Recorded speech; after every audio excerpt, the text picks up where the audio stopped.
Good afternoon in Islamabad, good morning in Europe, good evening in Asia. Excellency, Prime Minister Imran Khan, welcome, and also to His Excellency Finance Minister Sheikh, a special welcome to both of you. It is great to see you, Prime Minister, but also all the guests that have called in. Global CEOs from the region, everyone having a keen interest in the path forward for Pakistan. I would also like to use this special occasion for the World Economic Forum to acknowledge our two long-standing partners in Pakistan, the Dawood Hercules and also the Pathfinder Group that many of you know as very important companies in Pakistan. It is a great honor to see you again, Prime Minister. We now have 45 minutes with the Prime Minister and then 30 minutes with His Excellency, the Finance Minister. And there is also a possibility to raise questions to the Prime Minister, and CEOs have already signed up. It seems like almost a decade, Prime Minister, since we met in Davos. It's less than a year, but so much has happened. And Davos speech from your side was also historic. It was the first time in the 51 years history of the World Economic Forum we had a special address from the Prime Minister of Pakistan. And we know from your very special address in Davos that a lot were going in the right direction for Pakistan. Growth was back, FDIs were growing. I think there was a growth the year before the pandemic of 70%. So after the pandemic, we have seen that you have also taken necessary steps to make sure that you deal with the health crisis everywhere, that you're building a bridge also towards sustainable recovery, and then also securing investments. First, Prime Minister, I think we all would like just shortly to hear from you the latest. How are you now dealing with the health crisis? It seems like Pakistan so far has weathered it better than some other countries, but it is also still, I guess, a great challenge, and we're not out of the woods yet. So welcome again, Prime Minister. So good to see you, and please update us on the current situation in your country. Thank you very much, Boge. It's a pleasure to be talking again on the World Economic Forum, and as I've always felt, this is a great forum from where we can project our views about our economy and talk to the investors. So let me just say, first of all, that Pakistan had stabilized its economy and was heading in the right direction when COVID hit us. And just like every country got badly hit by COVID because this was something unprecedented. And it was unprecedented because of the lockdown. There's no precedence of an economy being locked down, completely shut, and the consequences of that shutdown. That's really what the world is coping with. So for us, it was not just a question of curtailing the virus, but it was also stopping our people dying from hunger. And we very quickly realized that when you lock down an economy, you have to take care of those people who are daily wagers, whose family depend on their earnings on a daily basis or a weekly basis. And if you lock the economy down, not only these people get affected, but secondly, those people, who are in the informal sector, like the labor in Pakistan's labor, 80% is in the informal sector, so we have no record of them. So unlike the US, where you could send money to their bank accounts, we couldn't do that. So we quickly realized that we could not impose a lockdown like the one imposed in Europe or in China, we realized that we had to go for a smart lockdown. In other words, have spot the hotspots and lock them down, but do not really have a strict lockdown, because you can't lock down hungry people. So that worked. We opened up our economy quicker than others. We never locked down the agriculture sector, which was basically rural. We opened up the construction sector, which was in the cities. And because it was mainly outdoor, there was no spread because opening up the construction sector. And then we had a cash program where we gave about 15 million families were given cash handouts. And it was one of the best programs. And that really saved us from the worst effects of the lockdown. And actually, because the people were with us, the public complied with our measures, we came out of it better than any other country. So we saved our economy from its worst effects. Also, we saved people dying from the virus. Now, of course, we are hitting a second peak.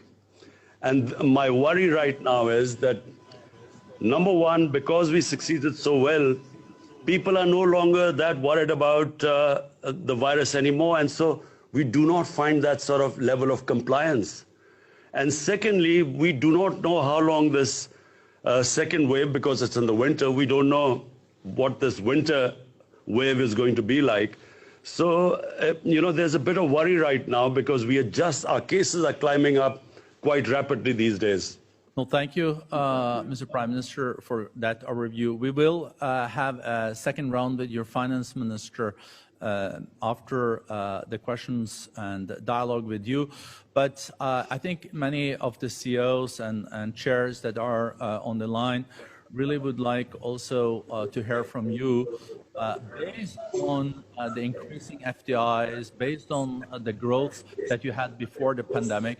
When do you think we'll be back to a pre-COVID level, and how do you see the path forward for Pakistan? When do you think you will get growth at the level where you expect it and need it, and what are the measures that you will take?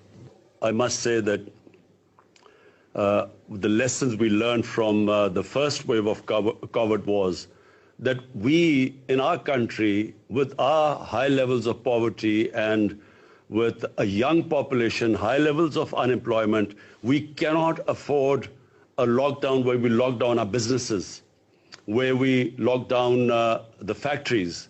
So we have taken a policy decision that we are going to keep the businesses and the factories which employ people. We are not going to lock them down. We are going to only lock down the non-essential, in other words, public gatherings and so on, where our economy doesn't get hurt, because we feel that the consequences of hurting our economy on the people is going to be far greater than the effects of the virus. Now, the two challenges we faced, the two biggest challenges, one was the fiscal deficit. When we came to power, it was the biggest ever fiscal deficit in our history. And second was the current account deficit, the external deficit.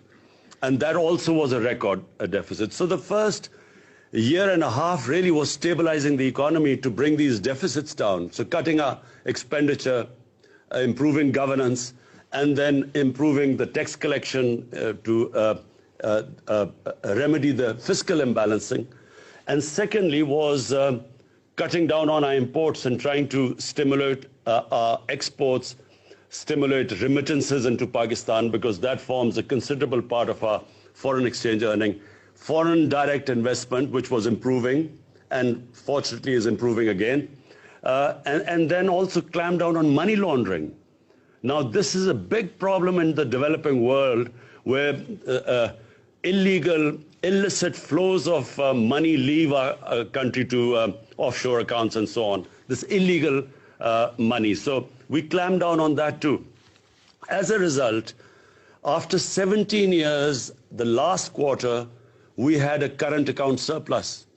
This is after 17 years, so this was a big achievement, and which reflected on the stability of our currency, because we have our currency is now floated and it's on a market-based exchange rate. So our currency stabilized, in fact, gained in the last few months. And our exports started increasing because previously our exchange rate was artificially kept high. As a result, the exports went down, and we had the biggest trade gap of $40 billion between import and exports. So our exports started improving. We also gave incentives to the export industry, to the industry in general.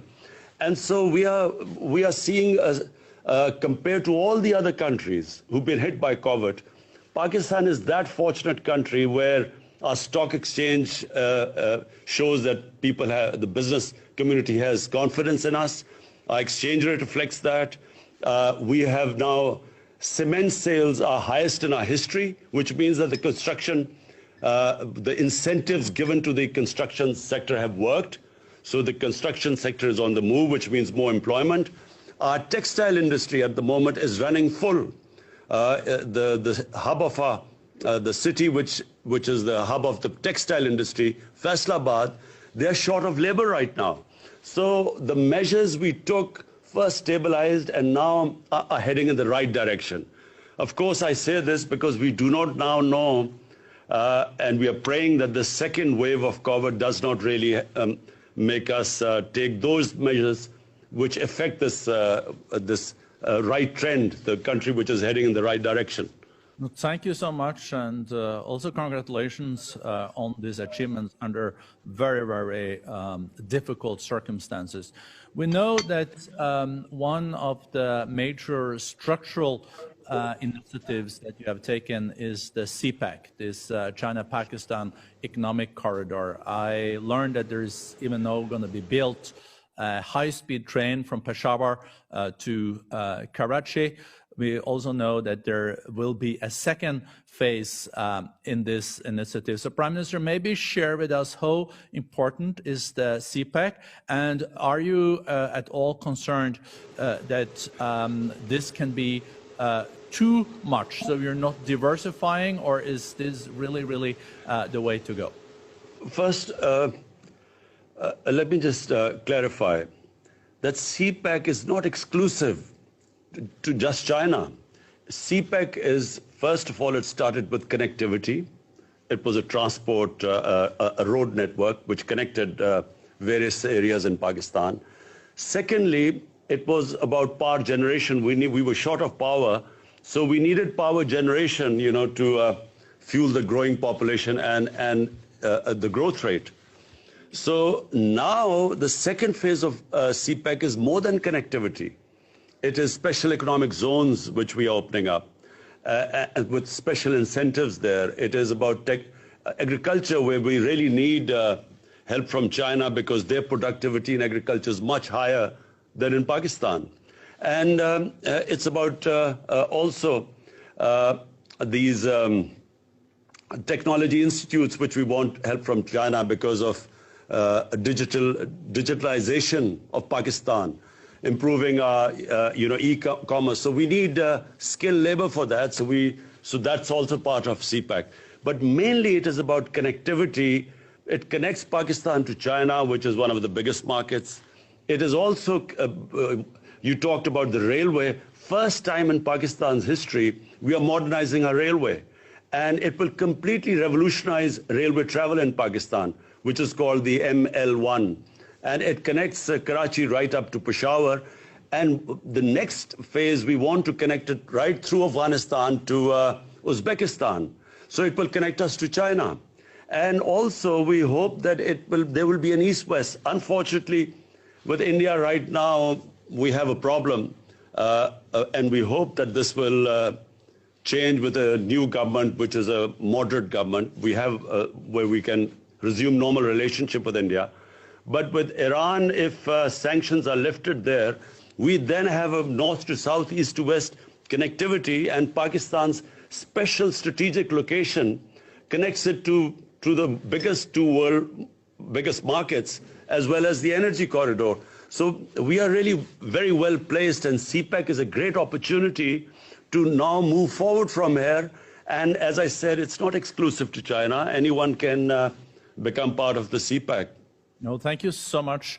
You're now touching also on the geopolitical positioning of your country. It is crucial in South Asia, but is also very much connected to the Middle East, but also Central Asia, that is such a growing region. I think we all are wondering, how do you see now the development between the G2, the US, and also China, the two largest economies in the world? And I guess you already commented on President-elect Biden's and his new administration. Well, one is the China-US relationship, which obviously we have no role in this. But if we would like this to be a complementary rather than a confrontational relationship, and that would suit us well. You know, you do not want to be in a position to take sides. You know, it would be great if, and for Pakistan, it would be very beneficial if this was a trading relationship between the two giants. But you see, the key for us right now is Afghanistan. It's after a long time that there is a prospect of peace. For some reason, there were attempts for a military solution, and here's someone who kept saying that there was never going to be a military solution. Finally, the peace talks started, and Pakistan played a huge part in getting the Americans and the Taliban to sit on a table. And then it played another very difficult to get an intra-Afghan dialogue going. Now, unfortunately, the level of violence is growing in Afghanistan, and this is of concern to us because we believe that peace in Afghanistan has huge dividends, first of all to the people of Afghanistan, but then to people of Pakistan. It connects us right up to Central Asia, and as you quite rightly said, Central Asia has this huge untapped potential, which is, which will be of great benefit to us and to Central Asia if they can connect right down. They're landlocked, and they can, through Gwadar, they can be connected to the world. So the great hope here is that there is these talks succeed and there is peace in Afghanistan. And apart from anything else, the tribal belt of Pakistan, the strip of land adjoining Pakistan and Afghanistan, they were devastated by the war on terror. And the best way to rehabilitate and to give employment to the people there is if there is peace in Afghanistan, and the adjoining areas will benefit the most from trading and connectivity. Your historic visit to Kabul, you were just there, and as you said, violence is again increasing. But you think because of the changes now, we will lose momentum in the peace talks between the Afghan government and the Taliban, or do you think it's still such an interest to make this happen that we will see a successful outcome? And we also know that the winter season is not the most violent season. So maybe we can go into next spring with the result on the table? You know, if someone asked me what was President Trump's greatest achievement, for me it is this resumption of the Afghan peace process. I feel that it was a great achievement of his because he literally forced this peace process to take place. And, the fact that after so many years, there's a dialogue going on, no matter how difficult, and it was always going to be difficult. The longer the conflict, the harder it is to bridge that divide which that conflict creates. So I feel that President Trump did a great job here. And I'm convinced that President-elect Biden is not going to reverse this because there is no other solution. I mean, there is only one way forward. You can't have a conflict going on for 19 years and no result and expect that you keep doing the same thing over and over again and you expect a result in the next 19 years. So therefore, I think everyone will be trying to push this peace process. No, thank you so much. And we know it means a lot to Pakistan, but of course, mostly for the Afghan people. And we know all the resources that are in this country, provided there is peace.